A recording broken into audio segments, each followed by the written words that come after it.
घर आने के टाइम चप्पल और चाणक्य दोनों बाहर छोड़ के आना. How does Chanakya or modern Chanakya approach conflict resolutions? Actually said firing them left and right. तो मैं उल्टा क्या पंखे पे लटका दूंगा.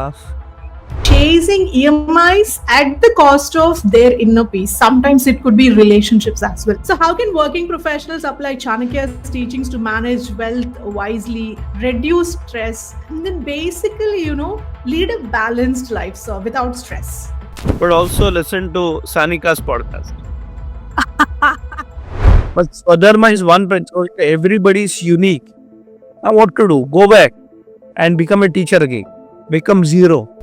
Bhishmacharya is on the bed of arrows when he's waiting for death.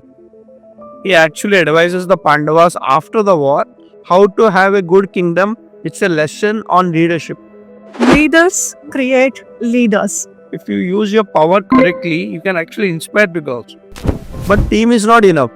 There's a word called commitment of a team. I think a lot of people don't know what they are supposed to do. You have to understand one thing. God has given some natural talent to everybody. And think as if this is your last life and do maximum possible in that lifetime. Even the strongest minds, they have their own weak moments, right? How do you manage, procrastination or overwhelm, sir? When you have these weak moments, when you don't have the internal strength, go and trust in God. Beyond work mean to you, sir? For me, it's family. Even today, 24 books. I'm writing 4 more books on Chanakya. I love Chanakya because he works on the principles which have stood the test of time. The debt trap, pay off the EMI, then you get into other debt, and it's endless cycle. Somewhere this vicious cycle has to be broken.